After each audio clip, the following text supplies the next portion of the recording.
Hey everyone, welcome to this month's Aroma Explore the Wheel. This week we are talking about Berry 2. So if you were able to join us last month, then we did the Berry 1. So this will be the continuation of that. And I hope everyone is having a great night or a great day wherever you are. So without further ado, we'll get started. As always, I'm going to remind you of our code of conduct.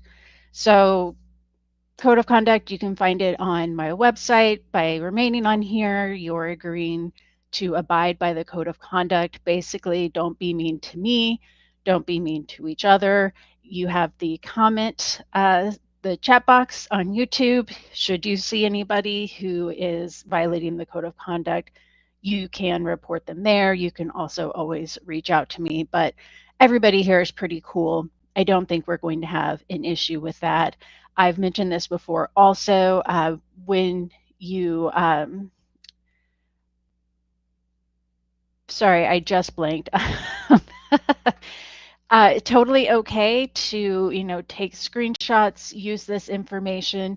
Please don't use my work without proper attribution. That is also part of my code of conduct. And with that, let's go ahead and get started. So this session is going to go like our previous sessions did. You may want to go ahead and have your vials ready if they're not already. So we'll go through our pre-routine, or sorry, our pre-smelling, pre-evaluation routine. Then we will take 5 minutes for you to smell each one of your vials and figure out what kind of aroma that you are detecting. Then we will have our flavor discussion.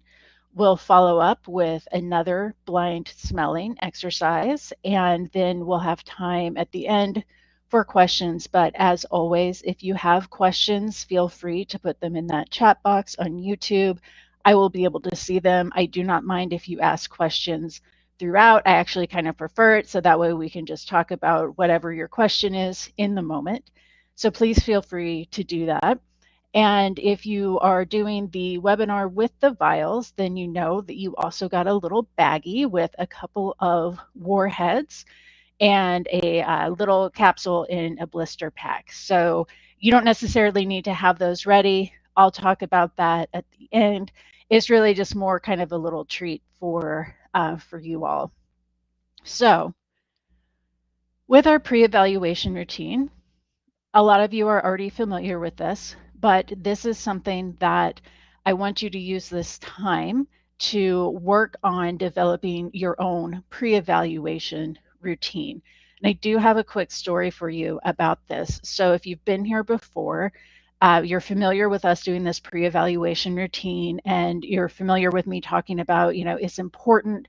One, because it's going to help you center yourself. It's going to help signal to your brain that it's time to evaluate. It helps you get rid of some of that stress, but it is also helpful to put you in the zone. Obviously, that's helpful for you and your brain, but it's also helpful to tune out what may be going on around you.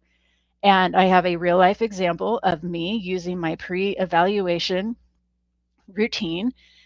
This past weekend, I was taking the BJCP written exam, and I had to drive to Alabama for it. So the BJCP written exam, they only offer it 4 times a year.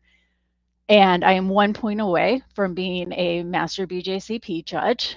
So after 5 years of kind of pouting about that, I decided to go ahead and bite the bullet and retake this written exam to see if I can't make up that 1 point to be a master BJCP beer judge. And I ended up in the food court of a mall on a weekend in Alabama, and that's where I ended up taking my written exam. The location that the proctor had chosen wasn't open. It was just a public library, but it wasn't open when we were scheduled to begin.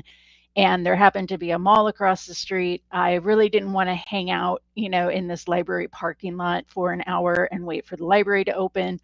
And I said, you know what? There's a mall across the street.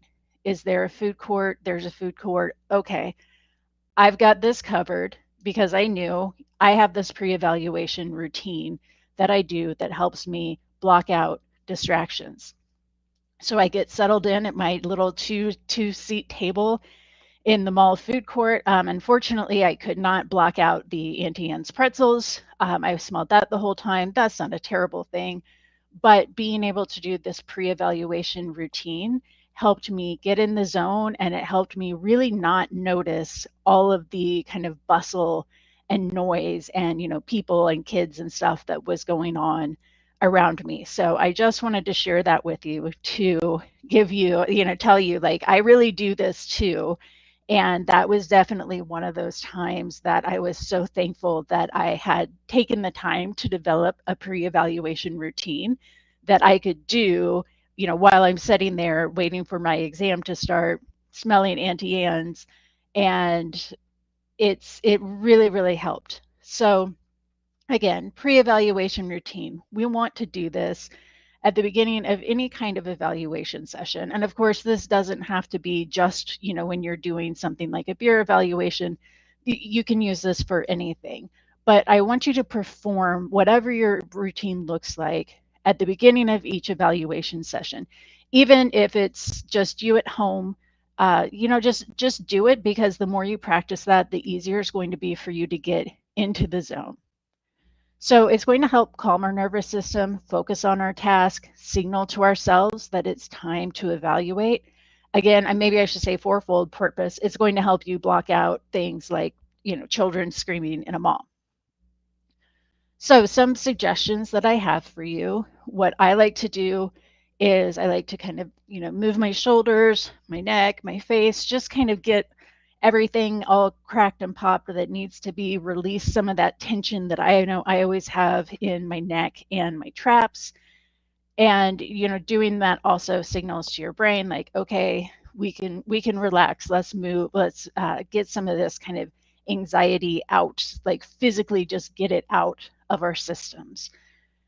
Also, I would suggest a breathing technique. The two that I recommend, they are not the only two, they're just kind of the two main ones. The first one is going to be box breathing. So with box breathing, you're going to inhale for a count of 4. You're going to hold for a count of 4. You're going to exhale for a count of 6. And then you're going to pause for a count of 1 at the bottom, and then kind of start that over again. The other one that I recommend is alternate nostril breathing. So to do that, you're just going to plug one nostril, inhale through that nostril, exhale through the same nostril, or no, sorry, don't listen to me. Inhale through this nostril, switch, exhale through the other nostril. So you always want to be exhaling when you switch to that new nostril. So inhale here, switch, exhale. That's the one that I like to do. But again, the purpose of us doing this is not for you to do exactly what I do. It's for you to figure out what's going to work for you. I also like to set my intention, visualize. Again, that helps calm down the noise. That helps me focus on what is in front of me right now. And I find that especially helpful for things like exams, where maybe you have like multiple parts of the exam, or you've got, a tasting component, or you have several tasting components. Taking the time to do this, and you are only focusing on what's right in front of you, right? So that's our pre-evaluation routine. I'm going to give you all a minute or so to go through your own pre-evaluation routine. We're doing this now because the next step will be our blind smelling exercise, and I want you to be in the zone for that. So take about a minute for your pre-evaluation routine.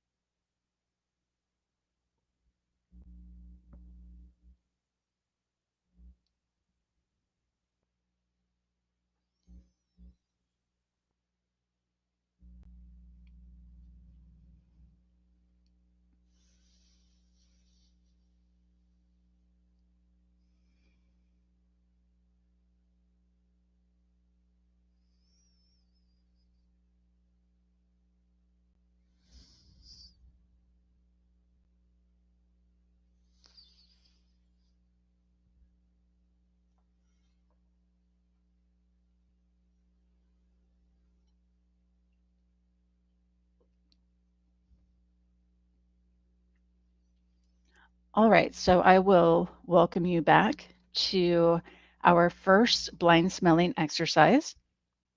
So our blind smelling instructions, you have the QR code there. You also have our bit.ly link. I want you to go to that form. On each one of your vials on the bottom, there's a 3-digit code. Enter in that 3-digit number, smell the sample, enter the aroma that you detect. When you're finished with all 4 of your samples, go ahead and click submit because we want to come back to this form later on. As always, doing sensory is not a linear process. I'm looking for you, or you are looking for you to have progress, not perfection. I don't expect anyone, and I haven't expected anyone in these webinars to, get each one of these aromas right out of the gate. What we're doing with this exercise is actually very difficult. So I want you to focus on being able to detect what you can detect. So with that, I will give you a list of berries. This is, after all, berry 2.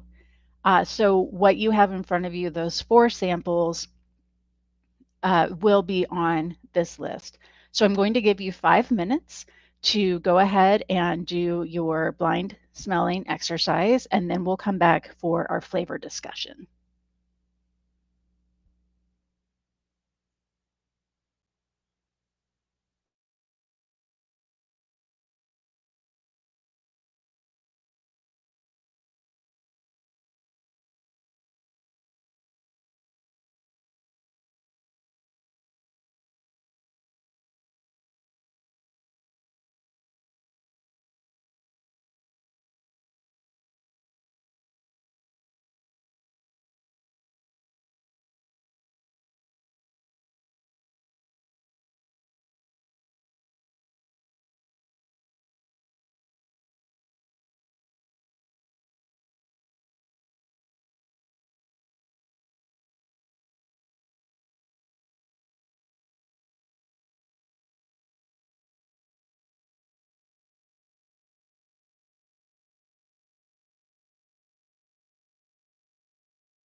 Okay, you've got about a minute left of your blind smelling exercise.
All right, so that was about 5 minutes for our first blind smelling exercise. We will come back to those vials again at the end of the webinar to smell them again. So let me click onto the right screen here. So for today, our flavor discussion is going to be about mixed fermentation and specifically the flavors that you can find in mixed fermentation. So when we're talking about mixed fermentation flavors, we have to start with mixed fermentation. So mixed fermentation is any fermentation that consists of a combination of Saccharomyces, so brewer's yeast, and either Lactobacillus, Pediococcus, or Brettanomyces. And just for my own sake, I'm going to say brewer's yeast and lacto, pedio, and Brett throughout. So just so you know, when I'm saying lacto, I mean lactobacillus, etc. And when we're talking about mixed fermentation, there's two broad categories of mixed fermentation. That's going to be mixed fermentation with lactic acid bacteria and without lactic acid bacteria. So mixed fermentation with lactic acid bacteria means we're going to have lactobacillus, pediococcus, there's going to be high acidity, and there's also going to be a tart flavor to it. Now, when I say you're going to have lactobacillus, that is an and or pediococcus, you don't need both at the same time, right? So as we'll talk about, both lactobacillus and pediococcus produce lactic acid bacteria. So without lactic acid bacteria, that's going to be a combination of Saccharomyces and Brettanomyces. So if there's if we're not looking for lactic acid bacteria, our mixed fermentation is going to necessarily include brewer's yeast and Brett. With that, we're going to get some acidity because Brett will create a very small amount of acetic acid. Typically, that acetic acid is going to be sub-threshold, so you're not going to be able to really pick up on it. And it's not going to be overly acidic. So this was a thing I know, especially a few years ago, like farmhouse ales was something that seemed to encompass a lot of things. And one of my very favorite pieces of brewery merch ever was the shirt that Off Color made with the More You Know rainbow that said, "Wild does not mean sour." So that's a distinction to make.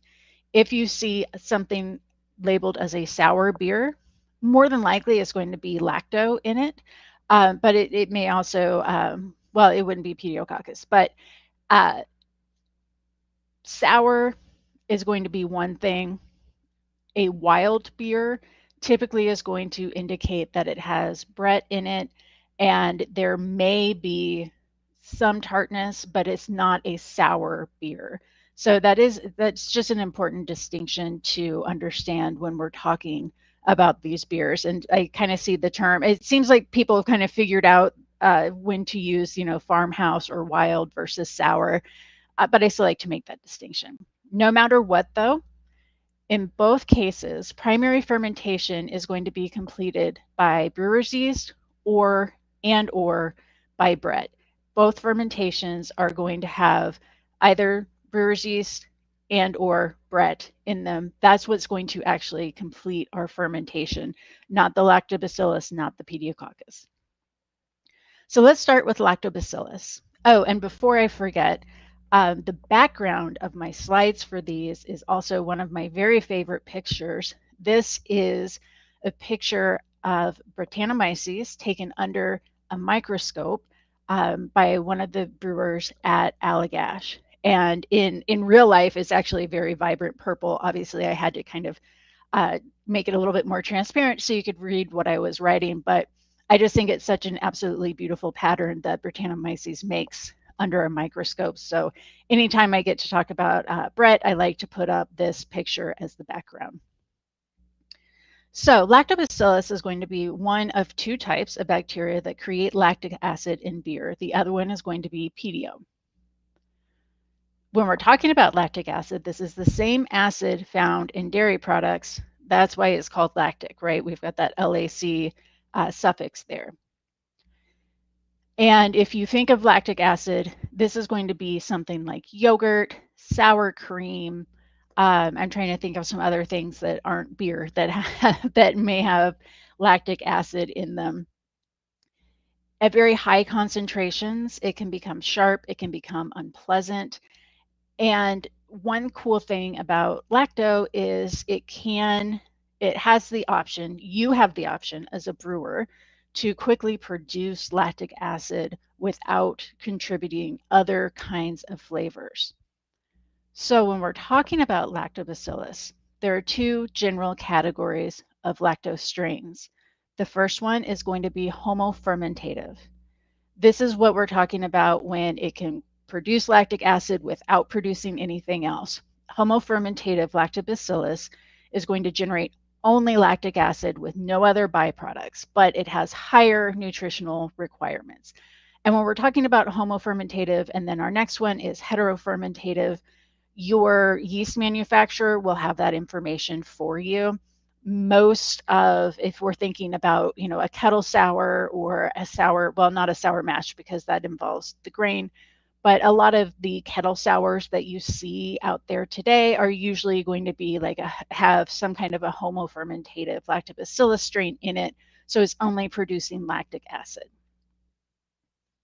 Then we also have heterofermentative. This means that not only do we get lactic acid, but we also get acetic acid, we get carbon dioxide, and we can also get ethanol. And there is in the wild American Wild Ale book, he does outline a process you can take if, let's say, you've captured some wild lactobacillus and you're wondering, is it homofermentative or heterofermentative? There is a test you can do, just kind of a little countertop test. Generally speaking, though, doing a wild capture with lactobacillus can actually be dangerous. There are some strains of lacto out there that can interfere with things like heart medicines. So I typically try to, I know it's very romantic and fun to do like a completely wild capture and use whatever you have to ferment your beer, but just understand that there is a possibility that maybe you kill somebody with a heart condition if you aren't sure where your lactobacillus strain came from or what kind of strain it is. That's not really something most people are going to need to worry about because now we can just buy pitches of lactobacillus that has a very clear, family tree to it. So lacto is an aerotolerant anaerobe. This means that it doesn't require oxygen, but that it's also not harmed by it. So you're probably familiar in beer, we really, really try to keep oxygen out of beer as much as possible. But if we're doing something like maybe a cool ship or we're barrel aging and there's some micro aeration, that's not going to kill off our lactobacillus. It's not going to make it better. It's not going to make it worse. It's just kind of like, who cares if there's oxygen present? So let's talk about lactobacillus and hops, because this to me was something that it took a lot longer than I would have anticipated. just being a student of beer to learn about lactobacillus and hops. So you may be familiar with the concept of a lot of Belgian brewers, particularly lambic brewers, using aged hops. When we're talking about aged hops, those are hops that have been aged for at least 3 years. So what has happened by that time is most of their volatile aromas are going to be gone. You're not going to have much alpha acids left, which is what gives beer its bitterness. You're going to have those beta acids. And the you've probably also, or you may have even had somebody, hands on the hips, well, you know why they call it India Pale Ale, right? And part of the reason why a lot of brewers started using hops in beer was because of their preservative effects.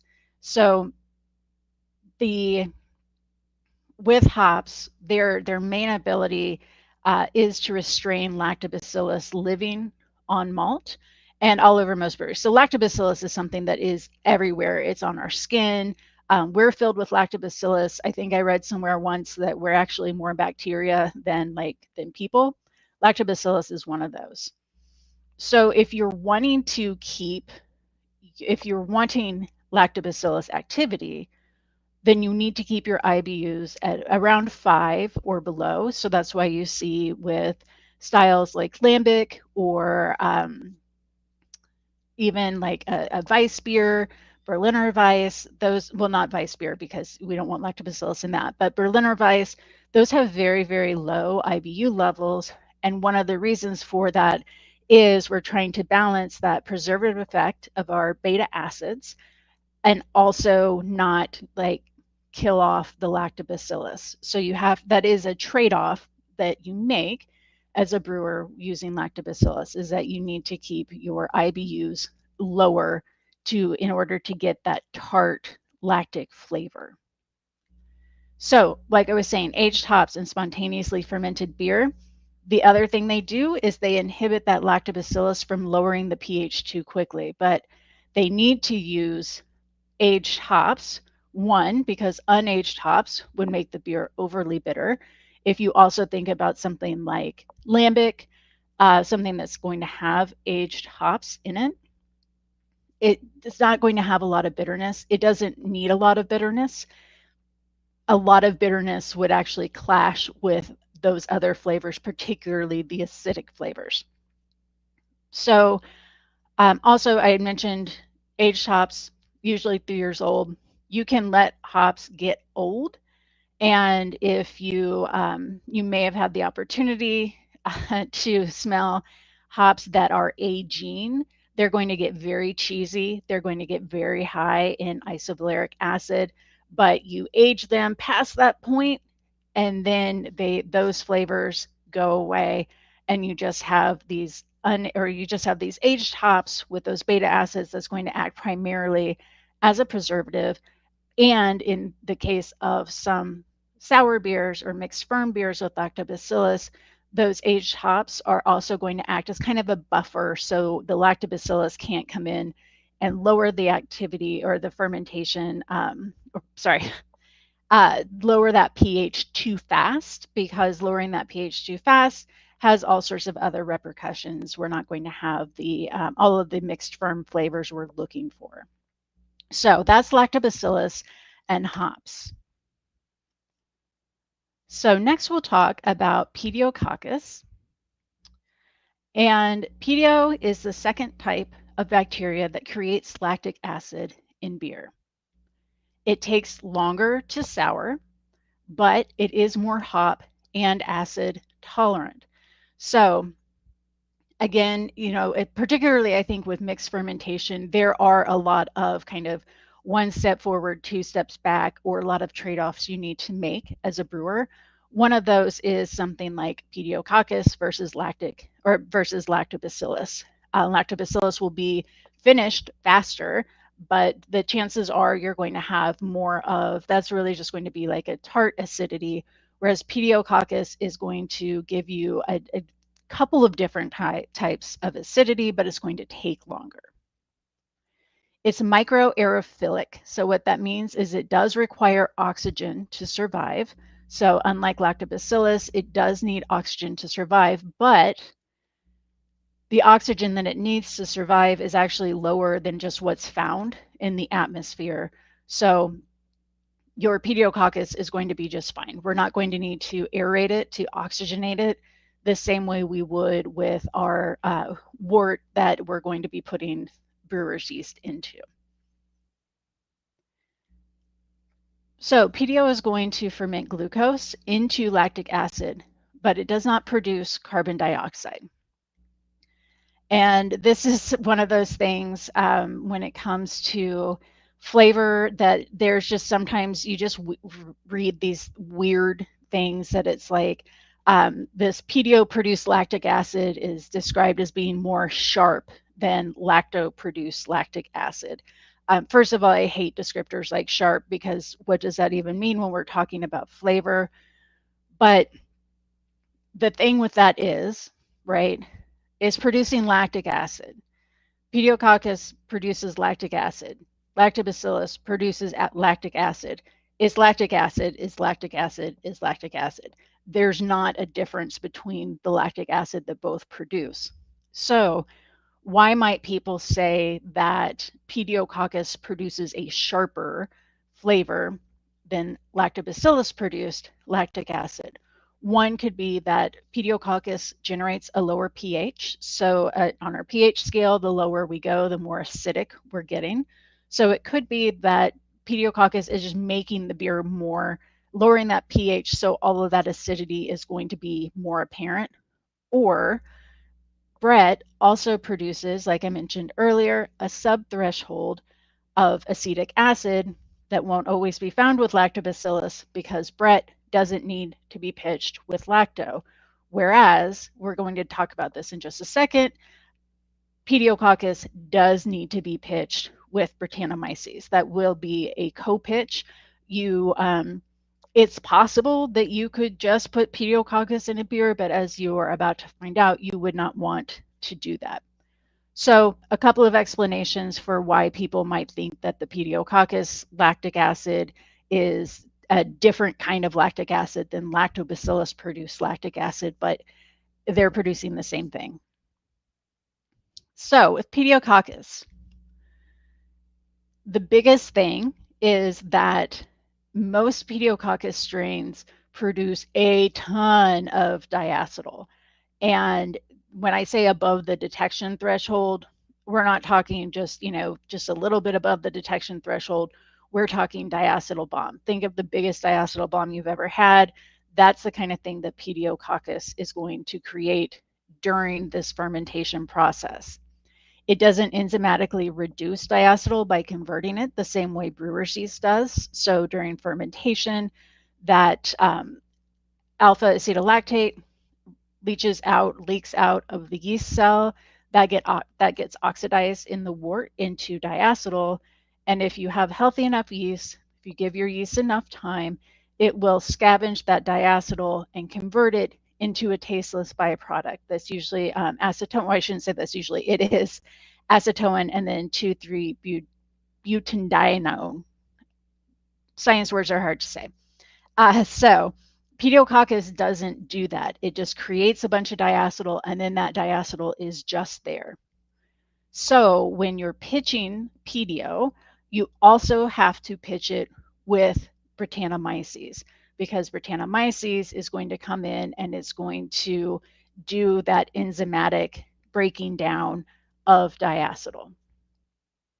You can also, there are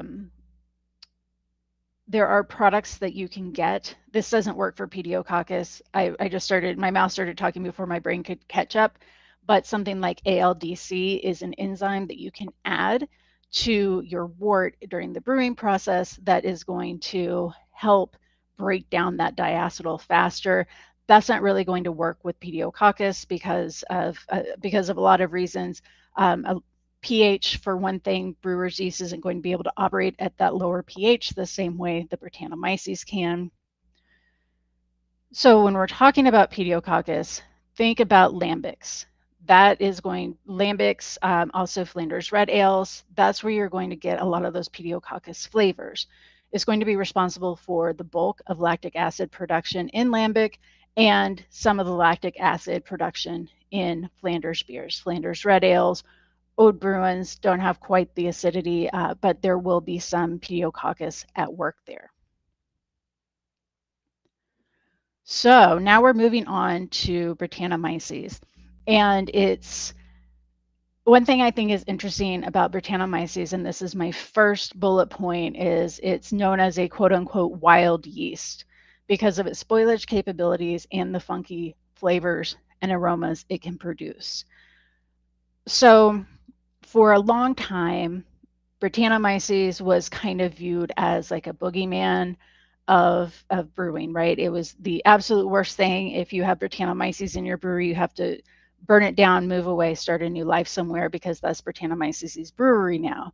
So that can be true in some respects. Obviously, if you're practicing good hygiene, et cetera, you won't have something like a Brett infection. But now we've harnessed Brett, so you can commercially buy several different kinds of Brett strains. And it's the reason why it was so like, this is Brettanomyces is the worst thing that could possibly happen to your beer, is if you think about, except for the last 20, 25 years, most of the beer production, and most of the beer production still is macro lagers, right? Breweries that are doing millions of barrels of very light ABV, extremely light, neutral flavor beer, right? So that's one of the things about the macro lagers is they're very neutral tasting. That's why people like them. Something like Brettanomyces in a brewery like that would be devastating, right?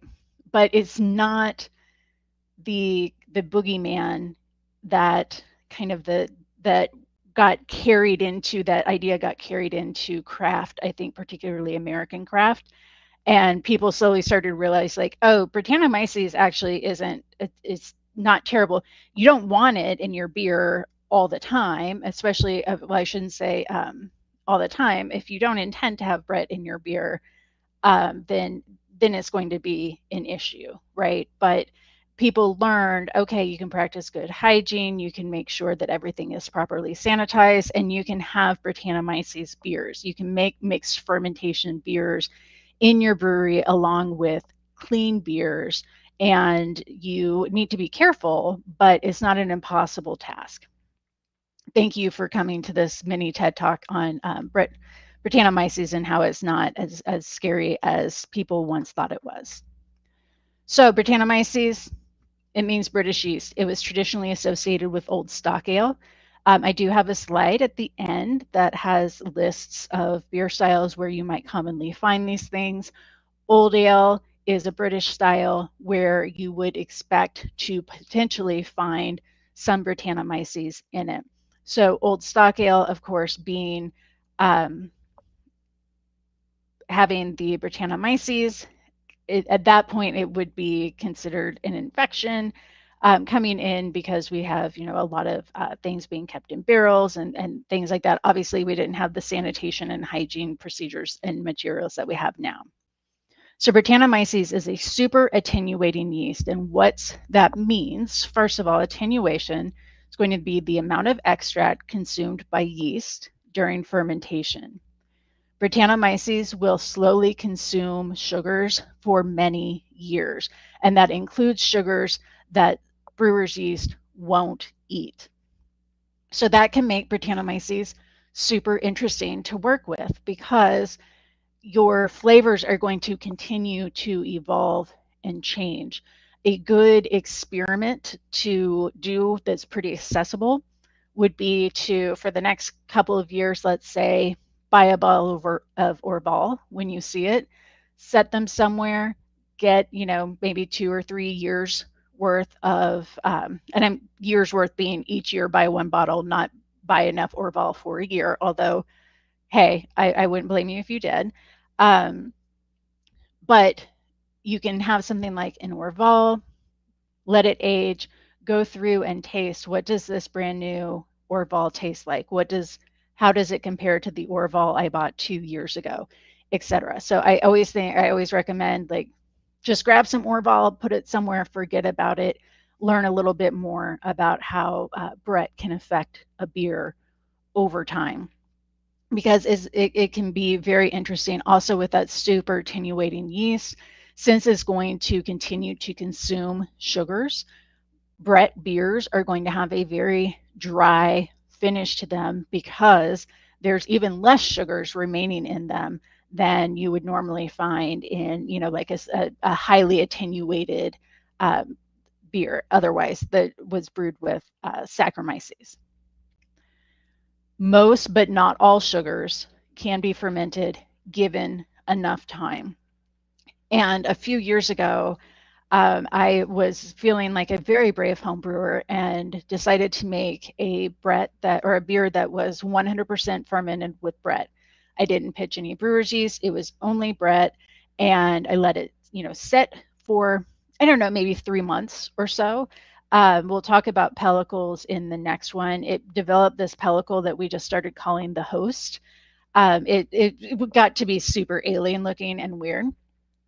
And then bottling it, when I first bottled it after those few months, I had specifically chosen the Brett Lambicus strain because I liked those I was looking for like a tropical fruit, pineapple, those fruity kinds of flavors, not so much the phenolic flavors that all Brett strains will have, but in varying proportions. So tasting it right away, it had, all of this like tropical pineapple fruit brightness. And then I forgot about it. And we discovered a bottle of it a few years later in our beer cabinet. And my husband poured me some, and I was like, what is this beer? Is this a lambic? This is delicious. Where did this beer come from? And it was my 100% Brett beer that I had forgotten about for a couple of years in a dark closet. And it was a completely different beer than the beer that I had first tasted right when I bottled it. So Brettanomyces will continue changing the character of your beer for a very long time. So this is a picture of a pellicle. I love pictures of pellicles. I am no longer on social media, but hashtag Pellicle Monday used to be one of my very favorite hashtags to follow. And it's just all pellicles. You really shouldn't spend a lot of time taking pictures of your pellicle because you risk damaging it, and you also risk kind of letting more stuff in every time you go in to take a picture. So you kind of have to choose wisely with that. So this pellicle is going to help protect against oxidation during those long fermentation processes. It also protects against unwanted mold and acetobacteria. So the pellicle, I could go into a lot of detail about the pellicle and everything that is kind of goes into it and that it's made from. But for our purposes tonight, just know that it will form a pellicle, and that pellicle just sits there on top of it. So if you haven't seen pellicle pictures before, one, I wish I could experience seeing pellicle pictures for the first time because they're all like stunning to me. But look up some pictures of pellicles and see all the different ways, like all the different kinds of pellicles that Brettanomyces can form. So Brettanomyces can also produce a variety of acids and esters. Like I mentioned, they will also produce a lot of phenols, specifically for ethylphenol and for vinyl glycol, sorry, for ethyl glycol.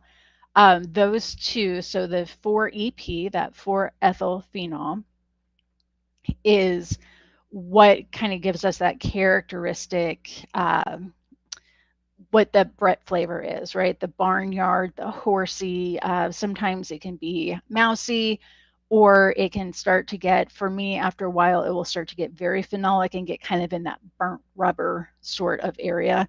So we're not going to talk about phenols tonight, but just know that Brettanomyces does produce phenols. And actually, I do see that I have a bullet point here, so I will talk about it some more. So Brettanomyces produces both lactic and acetic acid, but remember what I said at the beginning, Brettanomyces is not going to give you a sour beer. The lactic and acetic acid that it produces is going to be very, very low levels. There we go. Okay. 4-ethylphenol and 4-ethylguaiacol, these are indicative of Brettanomyces growth. 4-ethylphenol and 4-ethylguaiacol are only associated with Brettanomyces. So if you taste 4-ethylphenol in a beer, there is Brett in that beer, whether it is intended or unintended. And I know I've been in a couple of judging competitions where try a beer that has a Brett infection, and having a Brett infection isn't necessarily a death sentence. I've had beers before that didn't turn out the way I like, so it's like, okay, you know what, we'll throw some Brett in it and see what happens, see if it turns into a better tasting beer. So it's possible that you can get an unintended Brett infection, but your beer still tastes pretty good. It's not going to be the beer you thought you made, but it's going to be a different beer. That does not happen all the time, but if you get this 4EP, that means that there's Brett in the beer. So I have had to leave feedback before this, like, this is a good beer, but it's infected with Brett. You need to, check your sanitation. It's still drinkable, it's still enjoyable, it's just not what you intended. There was a brewery local to me that one of my friends was telling me about the wild lager they had on tap and how they had never seen a wild lager before. And it was really interesting. And I said, do you think they made that beer on purpose? And, they paused for a second and they were like, son of a bitch. No, they probably didn't. But it was still good, right? You can still put it on if it still tastes good. So it's not necessarily a death sentence, but it does mean that you don't clean very well or keep things sanitized. So these next couple of slides, I just like to add in here because, and the next two slides are directly from the American Sour Beers book by Michael Tonsmeyer. I've got that at the end in my list of sources.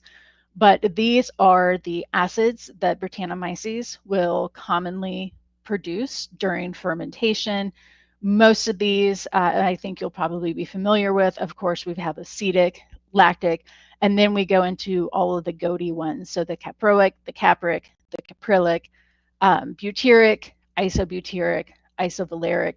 Some of these obviously are not going to give you like the greatest flavors. Like I've never heard anybody be like, oh, yum, this beer has so much isovaleric, I can really taste the feet in it. Maybe somebody does, but for the most part, these acids, they can add complexity. Then we also have our esters. So we talked a few webinars back about how esters are created is through esterification, but Brett will produce ethyl acetate, which I don't think is probably a surprise. Ethyl acetate is the main ester found in all beer. And as you can see, we can go back to this previous slide and we see our acids here, remembering that acids are when our esters are when an acid and an alcohol love each other. So we have ethyl is the first name, that's going to be the alcohol. The acid is the last name, that's going to be your, acid is last name. So ethyl acetate is going to be from acetic acid, right? So on and so forth. So these are just some commonly found things. Again, Brett will continue to change the character of the beer over time. So you may find that, your bright tropical pineapple flavors after a couple of years have kind of faded away into something just different, just a little bit more different in its complexity. And the next one I have, I think, is just kind of a fun thing. You all are here, so you know how passionate I am about sensory language and descriptive language surrounding it. So there is a Brettanomyces flavor wheel out there. And I think, I want to say I just like Googled Brettanomyces flavor wheel and it came up. But I think that it's super cool that we have flavor wheels for, for beer. Like that's what we're doing here, right? Exploring the wheel. And we've just gotten through the fruity section. And we've talked about malt, we've talked about hops, we've talked about fermentation, we've talked about adding fruit to beer. And then we have Brettanomyces, and Brettanomyces has its own flavor wheel because it can make all of these different kinds of flavors. I think that's super cool. So to wrap up here, some mixed fermentation beer styles. I always like to do this because for me, it helps like, okay, yes, now when I'm talking about lactobacillus, now I can picture it a little bit better. So lactobacillus is going to be the primary souring microbe in beer styles like Berliner Weiss, Gose, and Lichtenhainer. It's going to also play a major role in Flanders beer fermentation. Pediococcus is going to be responsible for most of the lactic acid production in lambic. It's also responsible for some of the lactic acid production in Flanders beers. Then Brettanomyces, there are a few styles where it's allowed. Old Ale, Berliner Weiss, so historical Berliner Weisses will have a little bit of Brett in them. Flanders Red, Lambic, Fruit Lambic, Goose, no surprise since that's made from Lambic, and Saison. Also, for the most part, if you see something called an American Wild Ale, that's going to mean that it has Brettanomyces in it. So before we get to our blind smelling exercise, you received your warheads as well as your little capsule in the blister pack. You don't have to get those out now. That's just kind of a little treat since this is our last of the fruity webinar series for berry 2. I sent you all miracle berries. So if you haven't heard of miracle berries before, they're a lot of fun. They also serve really good purpose. So miracle berries are an actual little red berry from a West African shrub, and they contain a protein called miraculin. And miraculin is a really interesting little protein. So if it's all by itself, it will completely block sweet receptors. So anything you taste, you will not taste the sweetness in it. However, most foods, I would say almost all foods, have some kind of acid in them. So when you have this miraculin protein in the presence of acid, that protein makes those acids taste very sweet. And the more acidic something is, the sweeter it will taste. And one of the kind of practical applications of this was developed by a chef in Chicago who has since passed, but he had a friend who was going through chemotherapy, and your taste bud cells are very similar to cancer cells. So a side effect of chemotherapy is that you are losing your taste buds. So you're losing your sense of taste. And he was looking for something that would help his friend enjoy food again. And so he came across this miraculin, and it worked. So it was something that now is made in the little capsule form like what you have. So it was originally developed that way to be able to give to cancer patients going through chemotherapy, to help them keep their appetite, to help them be able to still enjoy food and taste food. And I really like that story because I think it shows, that sensory doing things like this goes beyond just your descriptive language, and being able to, identify the esters in the beer in front of you. There are actual real world applications of doing sensory things like this that have the potential to really help people. So what I would propose that you do is I gave you 2 warheads. I gave you 2 of the same flavor. So you can have one extreme warhead all by itself, taste how sour it is. I will say it's not quite like the experience that it was when I was a kid, but still very sour. So eat one of those with no miracle berry. To use the miracle berry, all you do is put it on your tongue, let it dissolve, give it a couple of minutes, and then taste your other warhead and be able to taste how much sweeter it is, what the difference is. If you have these handy, other things I would recommend tasting, because as soon as you taste this warhead and how sweet it's going to be after tasting how sour it is, you're going to want to start tasting everything in your kitchen to see how different it tastes. Some good ones to taste. Tomatoes are amazing. Tomatoes are amazing anyway, but tomatoes with a miracle berry are very, very sweet. Obviously, there's a lot of acid in there. Lemons, yogurt. The first time I tried miracle berries, I did. I also used a Flanders red ale, and that was a super interesting experience, just because with that acidity gone, you could pick up all of these other flavors in the beer, and it was just weird. It wasn't like drinking a sour beer at all. So the miracle berries are just there for you to play with, and it's you can get them on Amazon. So that is just a little uh, fun thank you from me to you all for participating in these webinars. And with that, we're going to go into our second blind smelling exercise. So this time, I will give you 3 minutes. What I would like for you to do, you're going to pull up that same blind smelling form. But before you get started, just mix up your vials a little bit so you're not smelling them in the exact same order that you smelled last time. So we have 3 minutes on the clock, and then we will be back with our flavor reveal.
Okay, you've got about a minute left.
All right, that is the end of our 3 minutes. So if you haven't already finished up and hit submit on that blind tasting form, please go ahead and do that.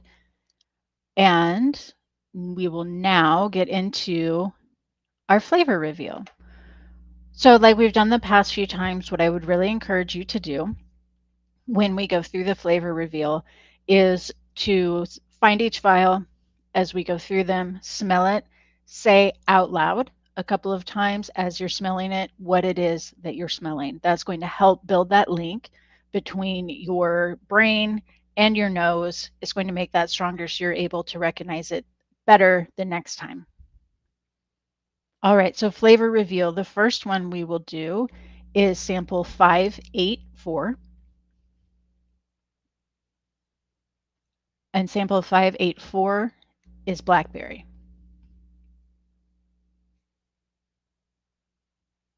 Next, we have 332.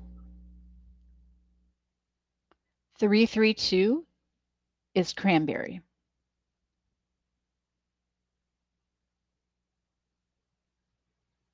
Our next one is 243. That one is pomegranate. And our last one is 967, and that one is strawberry.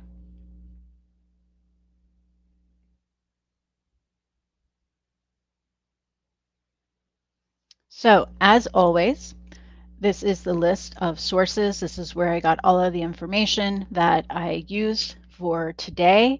And I think I've said this before, but if you have not subscribed to the Escarpment Labs YouTube channel, I highly, highly, highly recommend that you do. The quality of their educational content they're putting out is just unmatched, and they have a couple of really great Brett and a couple of lacto webinars, along with everything else that they have on their YouTube page.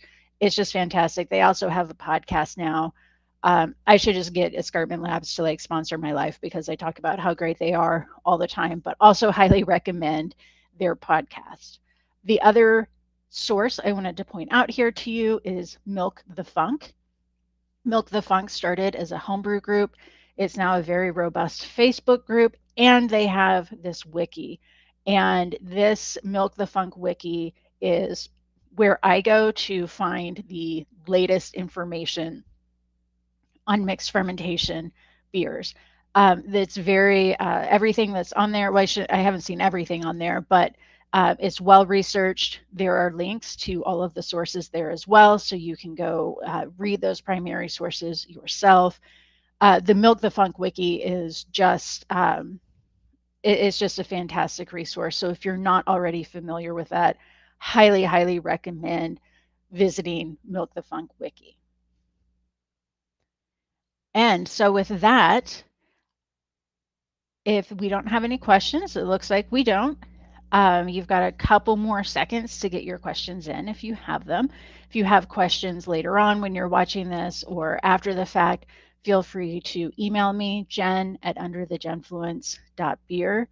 This is the last of our scheduled Aroma Explore the Wheel webinars. So I'm going to kind of take a little bit of a break with the Aroma Explore the Wheel webinars and kind of explore some different options.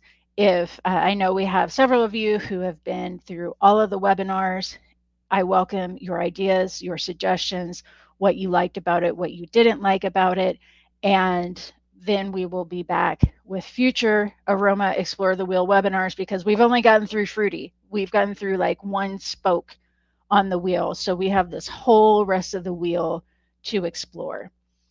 So with that, I don't see any questions. Thank you all for joining tonight. I appreciate your support and your participation more than you know. So if you have any questions, Jen@underthegenfluence.beer, and I hope you have a great rest of your day.